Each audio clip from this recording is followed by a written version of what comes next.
E aí, pessoal, futuros universitários, estudantes de biologia, sejam muito bem-vindos à nossa aula de revisão. Hoje a gente vai fazer uma daquelas análises definitivas para o Enem. Sabe como? Pegando uma notícia real que bombou por aí e decodificando toda a biologia por trás dela. É surreal como a ciência explica o nosso dia a dia. Então, vamos direto ao ponto. Pensa comigo, como é que uma bactéria consegue sobreviver e, pior, até se multiplicar dentro de uma garrafa de detergente entupida de produtos químicos? Essa é, de longe, a grande questão biológica por trás daquele caso famosíssimo da IP que parou a internet recentemente. Para desvendar isso, o nosso roteiro hoje é bem dinâmico. Vamos passar pelo caso IP, conhecer o agente causador, entender esse paradoxo do sabão, a ameaça dos biofilmes, o impacto na saúde humana e, para fechar, a diferença entre limpeza e esterilização.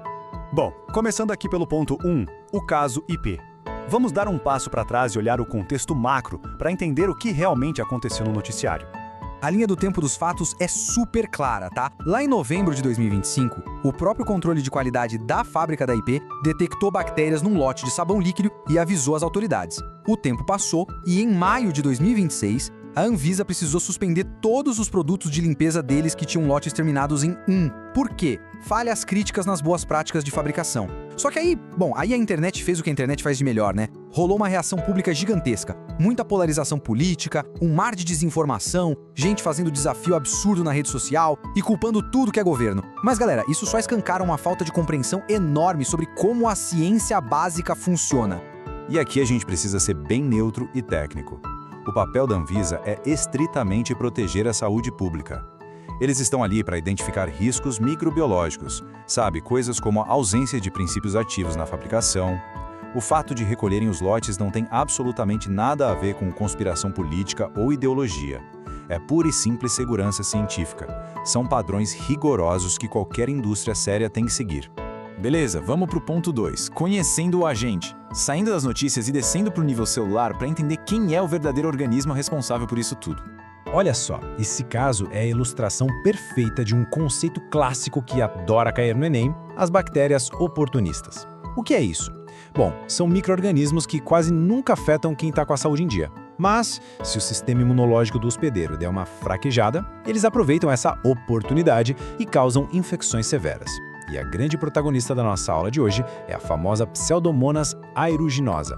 Mas vem cá, onde é que essa bactéria mora na natureza? A resposta é impressionante, basicamente em qualquer lugar úmido. Ela habita o solo, a água, na sua casa ela adora morar na sua esponja de cozinha ou naquele pano de chão molhado. Nos hospitais, infelizmente, ela coloniza pias, catéteres e ventiladores mecânicos. E nas indústrias ela se esconde exatamente nos encanamentos e nos sistemas de água. Entender essa presença em absolutamente todo canto é a chave para sacar por que as falhas de controle industrial são um prato cheio para ela.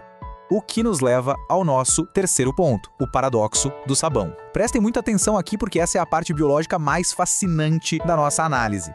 A grande dúvida é: como a vida microscópica sobrevive num ambiente cheio de química pesada? Tem muita confusão por aí entre vírus e bactérias. Quando a gente lava as mãos para se proteger de um vírus, o sabão vai lá e destrói uma cápsula de gordura dele, o famoso envelope lipídico. O vírus simplesmente desmancha, acabou. Mas as bactérias, como a nossa Pseudomonas, elas são outro nível. Elas têm mecanismos de defesa celular super evoluídos e complexos. Elas foram literalmente desenhadas pela evolução para aguentar ataques químicos. A bactéria tem uma caixa de ferramentas genial para a sobrevivência. Primeiro, adaptação metabólica. Ela joga o próprio metabolismo lá embaixo para conseguir viver em ambientes hostis e com quase zero nutrientes, tipo um detergente. Segundo, as bombas de efluxo. A célula bacteriana tem um mecanismo que literalmente bombeia, cospe para fora as toxinas industriais e os conservantes que tentam invadir ela. É como tirar água de um barco furado. E o terceiro mecanismo, a produção de biofilme, a evolução natural dando um verdadeiro show. O que nos puxa direto para o ponto 4, a ameaça dos biofilmes. Como focar nisso agora, porque essa é a arma mais poderosa da bactéria. O biofilme. Imagina ele como uma verdadeira cidade fortificada a nível microscópico. É uma comunidade altamente organizada de bactérias que produzem, elas mesmas, uma matriz protetora. É tipo um muco, um limo incrivelmente resistente. Quando elas levantam esse muro, meu amigo, nem produto de limpeza, nem os antibióticos mais fortes conseguem ultrapassar.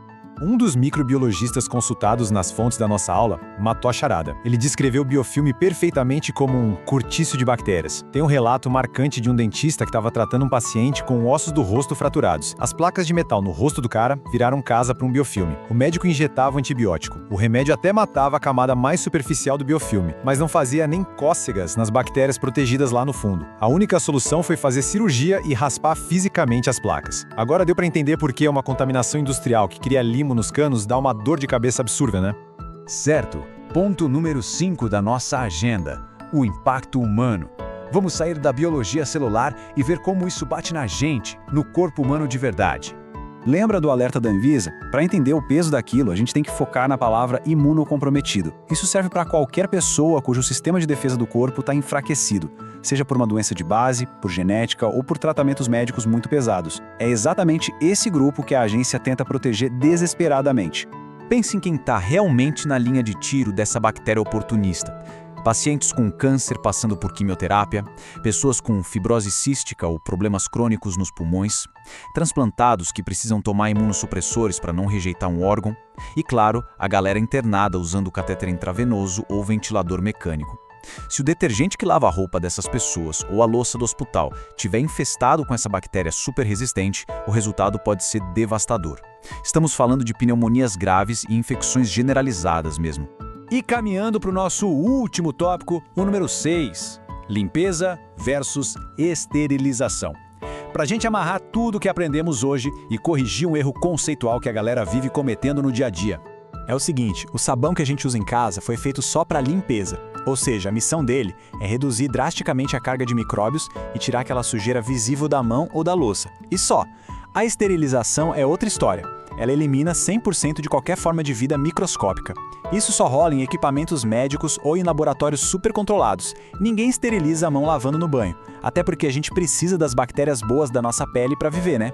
E é exatamente aí que o controle de qualidade da indústria entra jogando pesado. Como o sabão não esteriliza por natureza, a fábrica tem que colocar princípios ativos e conservantes em doses milimétricas para impedir que as bactérias do ambiente cresçam dentro do frasco. A água, os canos, tudo tem que ser testado sem parar. O que rolou nesse caso foi uma falha nessas etapas críticas, um deslize que levou à multiplicação rápida de bactérias num produto que, ironicamente, foi feito para limpar. Para fechar nossa aula com chave de ouro, eu quero deixar vocês pensando numa coisa.